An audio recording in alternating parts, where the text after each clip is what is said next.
Hello, everybody. This is a very special video for the fandom group, and this is one that might be a bit controversial of a topic, but this is something that I know that I kind of feel strongly about. I haven't voiced it too much, and I want to try and, put things on the table here. Be clear, don't get too offended, guys, because I will point out good things here, but I do feel I need to talk about this. Controversy! And the reason I have my good friend here, Hero, is because I know that he feels the same way, maybe even more strongly than I do, about this particular series you're going to be talking about today. Now, if you might not have guessed by the title of the video already, we're going to be talking about Code Geass, and specifically why we think that Code Geass is a bit of an overrated series, and why we don't really like it that much. And, well, I don't know, Hero. I'm kind of curious to see what you have to say first, if you have any ideas. Because I know I've heard you vent before, so I know the anger's there. I want to hear it. Then I'll feed off of it. Well, it's kind of funny. It's just that with Code Geass, I'm trying to remember exactly how I first encountered the show. Because I know I watched it on YouTube when Bandai was still around on their channel. But, but because I know there were some episodes that I seen in Adult Swim before I even knew really what the anime was, for starters. Uh-huh. Like, I know it was like an anime, but I was like, what show is this? I have no idea. But the thing is with Code Geass is that, I don't know, because the reason why it bothers me because some people it mainly comes down to people put it higher than Fullmetal Alchemist, but that's one of the main gripes, honestly. But I didn't know that. Please expand on that here. I must hear now. Because a lot of people say that Code Geass is very serious, very what's the word for it? Deep, transcendent, very deep. It's the thing, but. I don't know, because to me, at the end of the day, with Code Geass, it still has a lot of the cliches of what current anime is going for. I'm not putting this all on the high school setting. It's not just that. There's a lot of little things on the way. That's been around. That's kind of been around forever, though. Yeah, I know, but that's what I'm saying. I'm drifting to other things, because one of the other things is that Code Geass, it kind of felt I read some documents on how it was created and everything, but Code Geass is kind of this combination of a product, meant to sell things rather than. Well, it does tell a story, but I kind of feel that after a while, the things went over their heads and they focused more on let's release more products relating to the show rather than focus on its story. And a lot of to me, the problems of the series is the second half, being the R2. Oh, yeah, I agree. I knew about Code Geass for a while, and the thing about it's like any series for me. There's always going to be certain series or movies in any fan base where they're always hyped up. And Code Geass, I think, in this community, and I think even in anime fans in general, it's really held up there as being one of the more recent classics, But I didn't see too much of it. I saw a little bit here and there. I watched a bit of the series. I thought it was okay. And then actually after getting and doing more videos on here, I heard a lot of people talking about it. And so I've actually went back and finished it. And I thought it was good. I thought it was a decent show. I don't like the second half that much, though. But I felt like it didn't live up to the hype. I think that for me, I do think Lelouch is an interesting character, and I do think that there are some interesting themes. But it's not because I'm a Fullmetal Alchemist fan. I do think Fullmetal Alchemist does have, even if Code Geass does have a couple main themes that are deep, Fullmetal Alchemist has a lot more variety in the themes that it covers. It doesn't just focus on one or two major ideas. It focuses on a lot. And another thing about it is, too, Code Geass has a couple interesting characters. But I feel like Fullmetal Alchemist both series have a bigger cast of much more interesting, complex, memorable characters that go through a lot.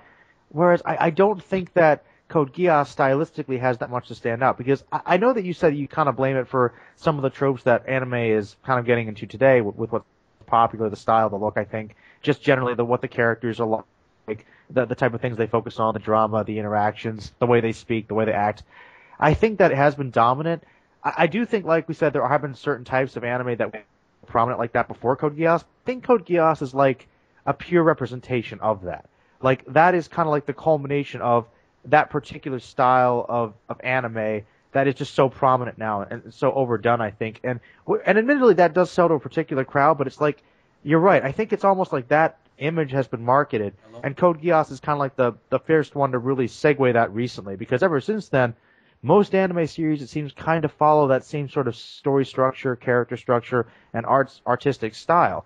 And I don't know, Code Geass for me, I just think that it's a good story, but I don't think the characters were likable or as interesting, and I don't think that it focused on as much of a variety of deep things as a show like Fullmetal Alchemist or even a couple other shows have.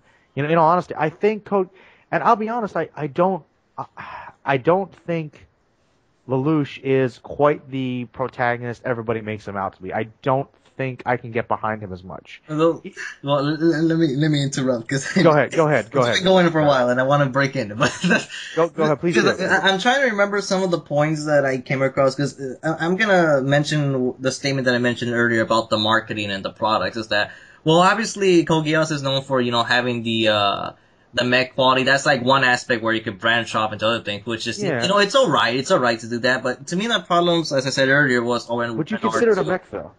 What was that? Would you consider it a mech though? Okay. If I go into that, I'm gonna go to another section. But, okay. Let me quickly say it. Go ahead. To me, a mech series is one that requires the.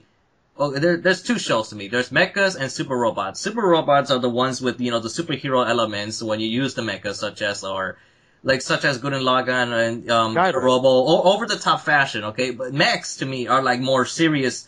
Shows where they utilize those machines as weaponry, such as like Blue Gender, Gundam, and even Code Geass. That's what, to me, the difference is. But going back to what I'm saying, the problems goes down to R2 because after a while, the structure of the story was just spamming product. Basically, I kind of feel like Code Geass initially was I don't remember who said this quote, but some YouTuber said it once that when you're making an anime, you're either making art or a product. And Code Geass, I felt like could have been like this art story of some sort in the first series, but then the second series just got they went over their heads with product placement because they started putting heavy amounts of fan service in the second one, and then started incorporating many characters that just solely were created just for the mechs. And then you can branch off to other products, because if you think about it, a lot of the nightmares, that's what they're called, they were constantly updated into, the next power level, then they're just spamming the hell out of that. And then furthermore, they started spamming the idea of different people having different Geasses. Yeah, that is true. I have actually noticed that there is a surprising amount of Code Geass merchandise out there, like a lot of action figures. So you think that one of the primary focuses was actually to sell toys? Basically. Well, not just the toys, but just to sell like merchandise altogether. Because even now, there's still like these kind of like not exactly. I think the action figures. No, not action figures, but products such as the what's the word? Like these sort of doujinshi like mangas for Code Geass. Because even recently, there's this one that was supposed to be somewhat like supposedly sexualized between the girl characters or some with the guy characters. They're just like a bunch of little products here and there. That I kind of feel affected the show. But aside from that, a lot of the problems that I have with it is some of the characterizations and the structure of the series. Because I'm just going to use Lelouch as the example. Is that because a lot of people claim him to be a hero, but the thing is, I never saw him as heroic, not even towards the end of the series. I always found him as being a little bit arrogant. It's not arrogant what I saw in him. Is that it's kind of similar to the whole. One of the reasons I feel like Code Geass was like very popular is that a lot of people were comparing it to Death Note due to how their protagonists have very similar roles. But it was similar to Light. Is that Light's more villainous than for sure, than Lelouch. But the thing is, Lelouch is that my problem with him is that I don't know why people were kind of rooting for him. Is that the whole time even from the very beginning, I just saw him as this very manipulative asshole. Well, that's what I'm saying. Because a lot of people see him heroic due to the persona of Zero, but people kind of forget that he was taking advantage of the 11s or the Japanese because they were the ones that defeated, and he needed an army to. Okay. Here, I will try to play devil's advocate a little bit for those people. I mean, I think that one reason a lot of people get behind him is because people like that dark character that's willing to kind of make those sacrifices. And admittedly, in the show, he does dehumanize people and use them for his plans. But people argue he is trying to do it for what he believes to be the greater good is. Whether or not you can sympathize with him or not, I don't know. Some of the things he does even the people that he cares about. I mean, I'm not going to spoil anything if you haven't seen it, but he does things to hurt people that really do care about him, and that bothers me. Like, if you don't know these people and you're using them, okay, sure. There's various scenes where, because I kind of feel the message of that, what the story was initially going for is that, I'm gonna end up using Naruto as a reference. It goes back to the you can't save everybody in the whole pain arc, especially with the Naruto's ideology that, he wants to save everyone. I kind of feel Code Geass was supposed to go with the opposite route, where by, eliminating the obstacles before you, you can make a better world, but at the cost of bloodshed, which I kind of felt that it was supposed to be like this tragic ending for it, where it turns out, like, all the shit you've gone through, that you become your own worst enemy. Mm-hmm. I thought that's what we were going for, because throughout the first series, they keep hinting, especially in the episode previous, where Lelouch is on this path of blood, and then all the other characters are kind of referring to that.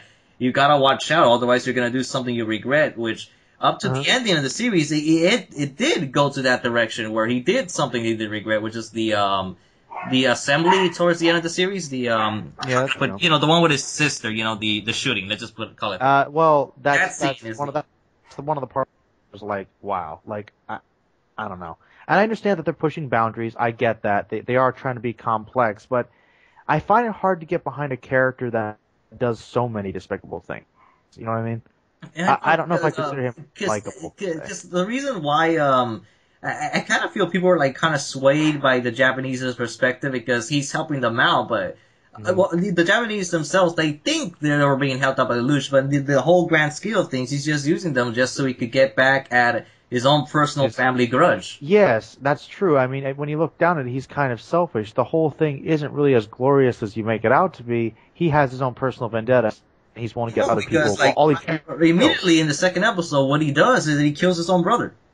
Yeah, exactly. Like, like his brother was like, like a douche, and like all of his family are basically dictators. But it's kind of like, because it's still, blood among kin. Yeah, it's a little much, and I don't know. I think when you start off with a character like that, I feel like he should progress to that a little slower. But we already saw that he was capable of that in episode 2. Even in the first episode when you introduce him, he doesn't really seem quite likable. I mean, admittedly, he does kind of find himself in a harder place, but he's still essentially ability. You don't feel too bad for the guy. No, it's that. Especially during the courses of the series, I thought the anime would have been better if it ended like within the 30 or 26 episodes, because where the cliffhanger ended, it could have ended that series right there with Lelouch, getting shot by Suzaku or something, and then, proving that he was wrong in his ways. But here's the thing, is that, one of the problems I have with Code Geass is that the contrast between Lelouch and Suzaku isn't exactly perfected or isn't too written too well. Because I know Suzaku's like his beliefs of the working alongside the people who pretty much enslaved them to develop relationships and eventually winning the matters through peaceful methods. Peace versus war, basically. Yeah. That's the main conflict. But the thing is, I feel like Suzaku was kind of like maybe a little too goody, but I kind of feel it was more. Suzaku, I have mixed feelings about, because I feel like I kind of want to get behind him, like I want to like him, but he doesn't seem strong enough to care. He doesn't. He's a little too naive. There you go. He's a little too naive that you're like, come on, man, you gotta make some sacrifices here, That's the thing, because I feel like the structure of the story was to be like a revenge tale where they kind of define the lines between, how far can you go with justifying what you do. Exactly. I agree. It could have been that way, just especially there was a lot of elements in the once again, the first 30 episodes, because the first season had this neat flow to it where in one episode would neatly skim to right next to the other with almost no repercussions or any lag in between. However, there's just things that I just don't appreciate about it, such as I'm gonna go into R2 later, but I'm trying to remember something from the first series. Well, here's some of the scenes I could back up my claim on where Lelouch was saying that back on Lelouch not being exactly heroic as he claimed to be. Like, for instance, for starters, he does have the mask identity, obviously, because which that developed until later on, where how can you really trust like a leader that doesn't quite trust you into revealing his face. But the other scene is towards I don't recall what episode it was, but I know it's somewhere towards like the mid-20s or earlier 20s. There's this one scene where they're aligning himself with these other Japanese faction, and he ends up killing them on the submarine. Oh yeah, that's right. Mm-hmm. There was that scene, and then the earlier scene is when they're doing that hostage terrorist attack with the other Japanese faction, where they taking people hostage in this building. They were making them jump off. Like, but that's a sign where he's not exactly doing it for the Japanese, because he's cleaning them off as well. Yeah, he is. Yeah.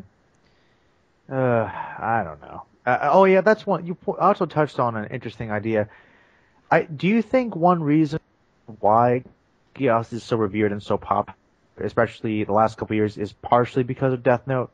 Because I kind of feel like Death Note was like one of those big series that's very similar, often compared to it, and people just kind of wanted something to fill in the Death Note void when Death Note ended. One of the things that I kind of fear that I think I'm gonna shoot fire shots here, but I don't know whether it's true. This is just speculation on my part. Because right here I'm gonna be insulting to people, to pretty much anyone who's watching this video, is that I fear that there's some people that they just simply go with the flow and they kind of want to watch something that's supposedly complex just to all right. feel confident about themselves, you know? What? Here, I think that's a good topic, but I think we're going to go deeper into those kind of topics in the next video we're probably doing. Oh, okay. Oh, so let's hold off on that. All right. That is a good point. But I'm just going to say this. I kind of feel people don't want to, they feel that they might be looked down upon if they just watch like a typical shonen, so they feel they have to watch something that's supposedly more complex, which Code Geass is, because it's not the traditional structure. It's not exactly a shonen either, but it's I think they would call that bi shonen. It's bi shonen in terms of looks, but because of Clamp, but in terms of storyline, I mean, you have this war going on, so it's supposed to be like a very serious matter. It's a dark shonen, I guess you could say. Well, I guess, I don't know, but ish. Well, let me go to R2 now, because a lot of the problems with the rest of the series in R2 is actually, this is something is kind of common that you need to do if you want to make any sort of revenge story or vengeance tale work, is that your target has to have some sort of presence in the series, and Charles, like, even many people don't even remember his name, but because here's the thing, is that Charles, King Charles, I don't remember exactly what number he is, but King Charles, for example, his presence was very minimal in the story. Even in the beginning, he only had like this one speech that makes you hate him, where he's saying that not everyone is born equal, only the strong. You know, that was a good scene, but throughout the rest of the series, he's never there. You know, that's an excellent point. He's basically the main antagonist for the series, and he's barely there, and most people don't even remember him. Like, I was thinking of him as King Britannia. But his name is Charles. Yeah, but I mean, like, I forgot until you reminded me just now.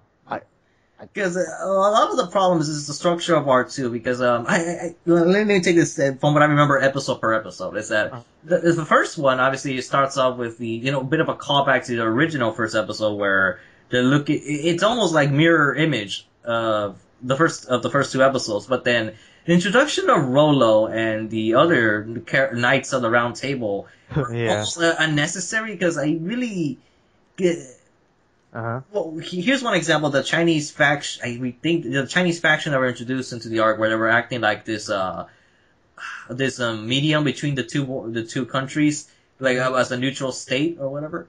Yeah. They were building up on this one character called Shin Kei, and it's supposedly that he doesn't want like this princess to be married. But then I'm thinking, I'm pretty sure there's a big age difference between you and her, about you wanting to love her or she loving you, but that's not the main problem. The main problem is that they were constantly building up that he doesn't have much to live, and he never dies. Yeah, you're right. He doesn't. They kind of do build that up that one direction, like it's actually going to end for him and go a darker path, and it just kind of doesn't really go anywhere.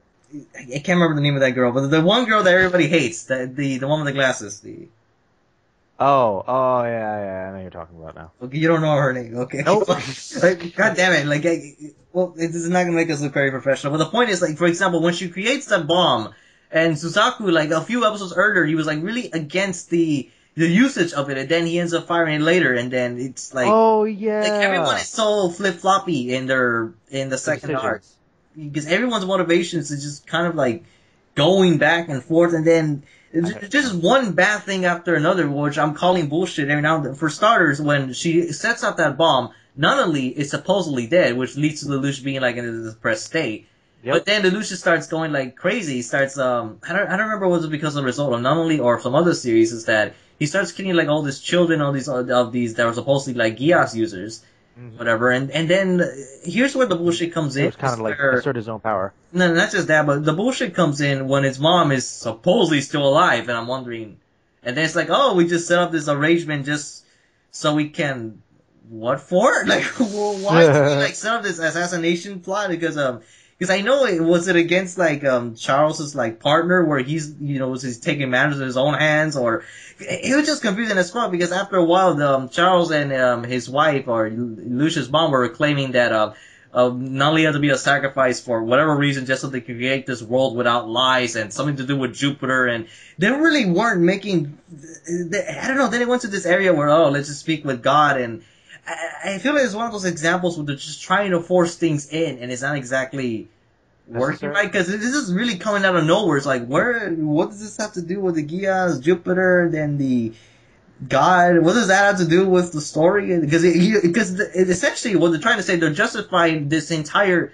dictatorship just so they could restart the world, or what? Because what did that come? I thought the whole reason was for like resources or something. Yeah, their goal wasn't 100% clear there. It just made like a huge 180 under, like, the whole structure. Everything just fell, and then afterwards, like, Lelouch was acting as this, like, dictator, where, like, let me just rule everything, and with an iron fist, for some reason, just to, there is kind of, I want to say right there that we're reflecting on what was going on in Korea in a way.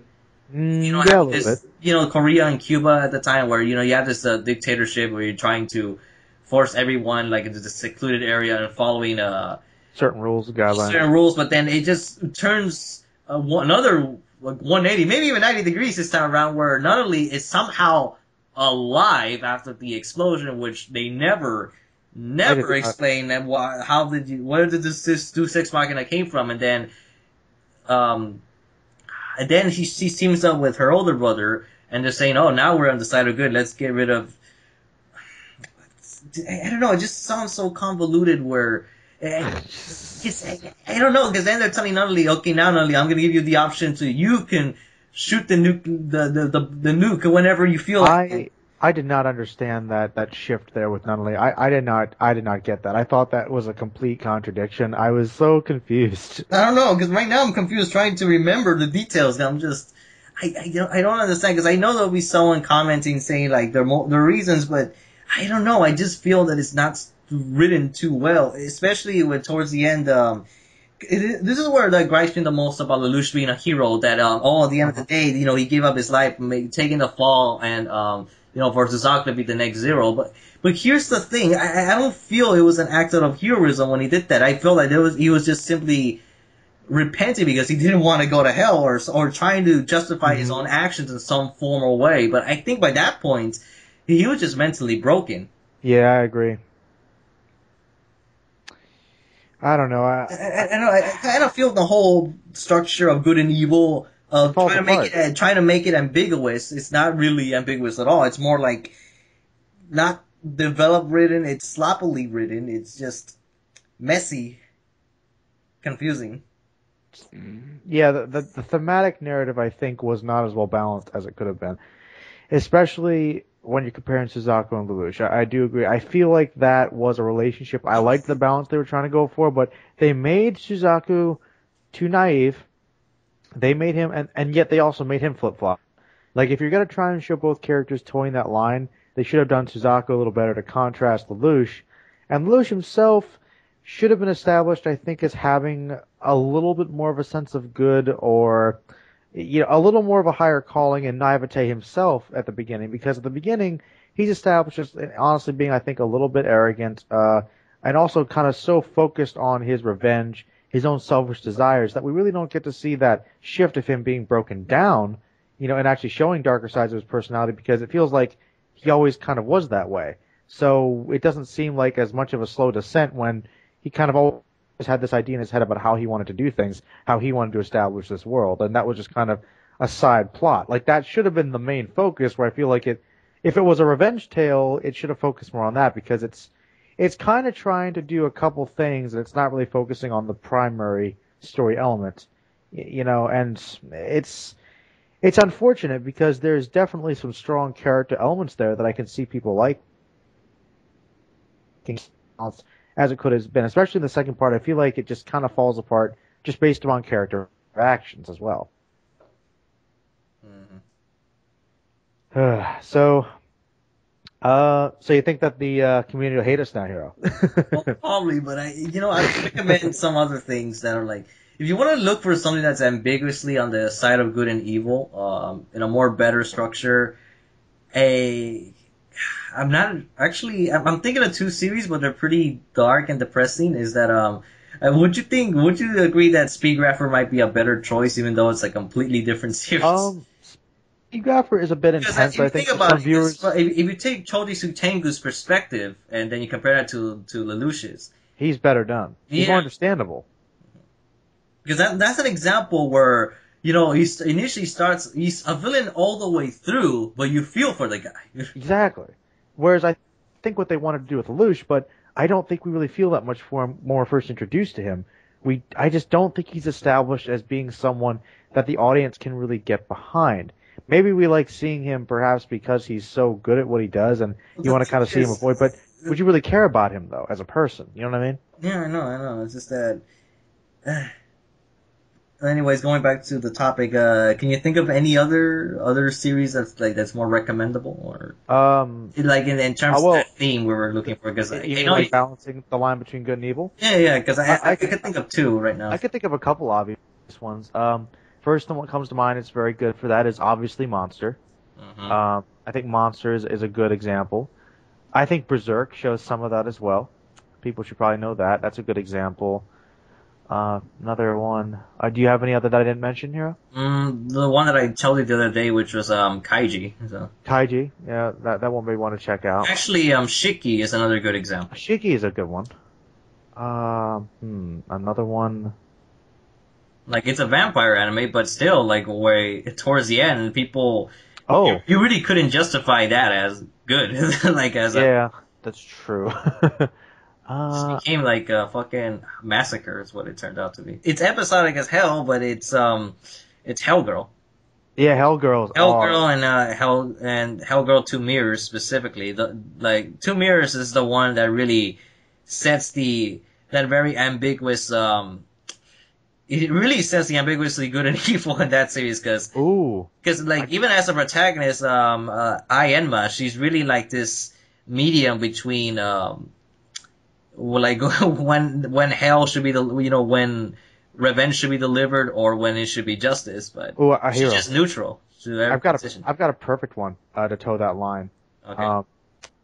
Gankutsuo.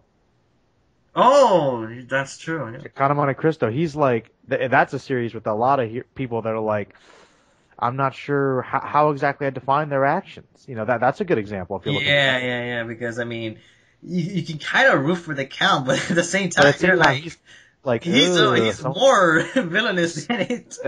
He is more villainous, but you can understand why, though. Yeah. That's the thing. And we actually see why that is, because he's introduced as charismatic, we see something sympathetic, and then they slowly show elements of why he does what he does.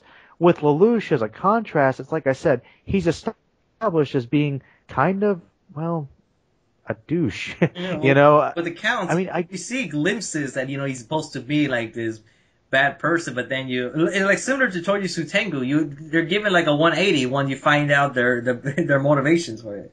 Mm-hmm. I think that wraps it up for this. Yeah, I would say so. So, any final thoughts about Geass? In terms of anything.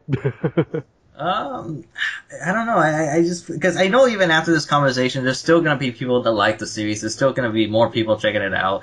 Well, I'm fine with that. I think it's because I want to say it's not something that people should just stop watching altogether. No, I just kind of feel that maybe you should take another glance at it and see how you feel about it. Just look over it and say, Because this is some just to let people know, this is not something that we just watched like on a whim and then thought of ranting about. No, this is something that we saw like 2-3 years ago and still have the same feelings for it. Yeah. It's something we thought about. Yeah, well, I just stopped now. Well, it's fine. Oh, you stopped it? Not yet, but yeah, I mean, yeah, exactly. I think it's something that I mean, I don't hate Code Geass, but I don't really have a great love for it. If you like the series, that's fine, but like Hiro said, I would encourage you, whether or not you like it, check it out, and just look at it and say, are there elements here that could have been worked on, could have been improved? Just what we're saying. All right, guys. Well, that wraps up our Code Geass discussion, our little rant. Do you guys agree or disagree? Please let us know. And as always, suggest other videos for things for us to talk about. All right, guys. Merlin out. Say goodbye, Hiro. Bye. The most depressing video ever. No. The next one's going to be the best. This next one, I want you to get real mad, Hiro, because I know you got a list of things you're mad about the community. Let's be honest. Let's cure the hate. We'll lose all our subscribers.